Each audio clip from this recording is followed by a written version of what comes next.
Bonjour, je suis Céline Banza, chanteuse, je viens de Kinshasa et voilà, je me retrouve à Abidjan pour le FEMUA 13. J'espère qu'on va passer des super moments. Voilà, et je suis sur Africa 24.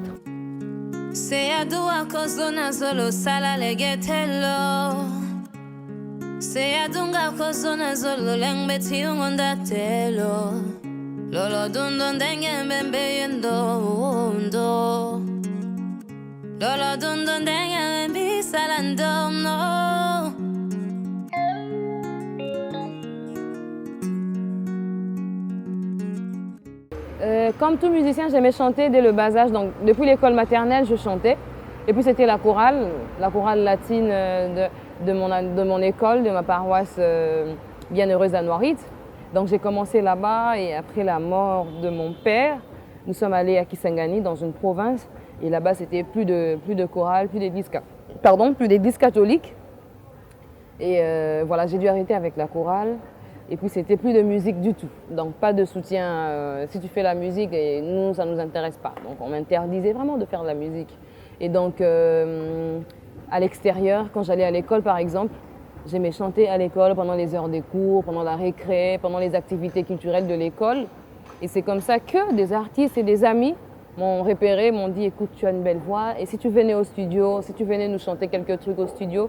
Donc c'est comme ça que j'ai eu une grande famille à l'extérieur. Donc des personnes qui ont fait de moi leur petite sœur, leur fille, qui m'ont donné la chance d'être sur scène.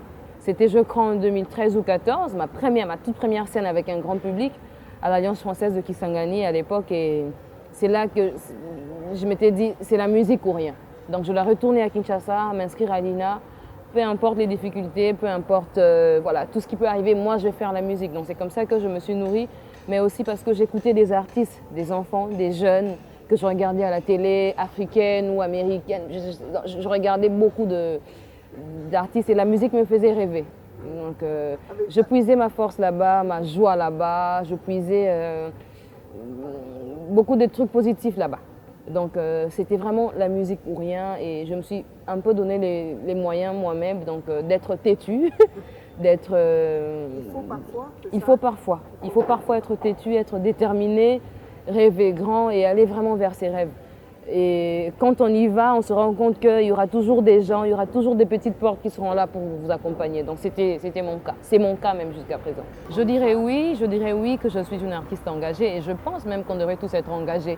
Si on voit nos sociétés aujourd'hui, si on voit nos pays aujourd'hui, ben, il nous faut des militants, il nous faut des personnes engagées, il nous faut des personnes qui sont vraies, voilà, des personnes qui sont vraies. Moi je dirais que je ne chante que ce que j'ai, ce que je vois autour de moi. C'est des vraies émotions. Je ne fais pas semblant et naturellement j'écris, naturellement je prends ma guitare et je donne que ce que j'ai. Et oui, je suis une artiste engagée, bah, tant que je pourrai, je resterai engagée. Terembi, déjà pour commencer, c'est un metteur en scène congolais m'a demandé d'écrire une chanson pour sa pièce de théâtre qui s'appelle « 3 femmes en colère ». Donc je devais chanter ce scénario-là. Mais je me suis aussi inspirée de mon entourage, de ma propre histoire que j'avais dans mon entourage. J'ai vécu dans la résidence des étudiants et la vie des filles que je voyais là-bas me laissait parfois sans mots.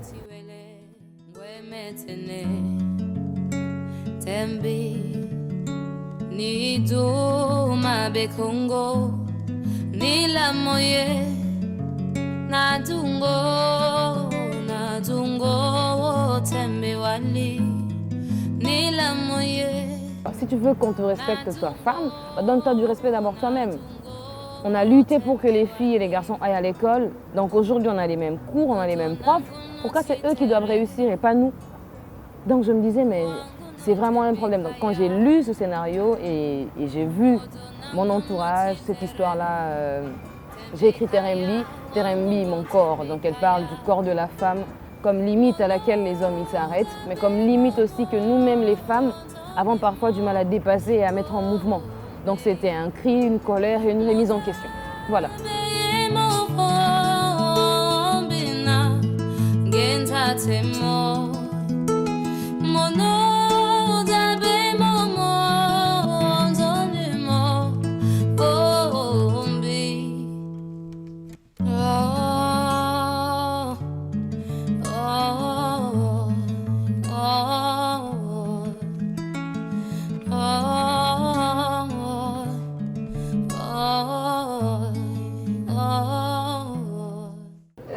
Je savais du FEMUA que c'est un grand festival qui réunit beaucoup de monde. Et avec cette histoire qui est arrivée avec le Pawemba, donc du coup, nous tous, on sait ce que c'est le FEMUA. Et apprendre cette nouvelle que je serai là, que je vais jouer ici, c'était... Voilà, moi, je me sens honorée. C'est toute la jeunesse congolaise qui se sent vraiment honorée. Et moi, je suis très fière d'être ici. La culture, l'art, la musique, et avec d'autres causes comme celle-là, moi, vraiment, j'applaudis et j'apprécie beaucoup. C'est une très belle initiative qu'a eu Assalfo et les Magic System ensemble, avec toute l'équipe même qui les accompagne. Et franchement, beaucoup de respect pour eux. Ils pensent à la société, ils pensent aux jeunes, aux enfants. Et j'en profite pour dire que depuis un moment, je travaille avec l'UNICEF et pour la cause des enfants, je suis là. Et voir des artistes qui sont de plus en plus là pour des très bonnes causes, moi franchement, j'apprécie, je loue et je leur jette des étoiles. Moi, je n'arrête pas de rêver. C'est vrai que c'est pas toujours facile, mais moi, je n'arrête pas de rêver. Moi, j'aime la vie avec toutes ses couleurs, avec les hauts et les bas. Moi, je continue. Je fais ma part. Et après, la nature fera sa part. Mais en tout cas, moi, je cherche à me dépasser. Je cherche à me découvrir tous les jours et je n'arrête pas. Voilà. On a tous nos défauts, on a tous nos qualités. Si les jeunes comme moi ou si les filles comme moi peuvent puiser quelque chose de bien en me regardant, en regardant mon histoire, tant mieux. Mais en tout cas, comme je l'ai dit, on reste humain. Moi, je travaille pour rester vrai, pour rester moi-même et pour surtout travailler pour la bonne cause toujours. Donc voilà.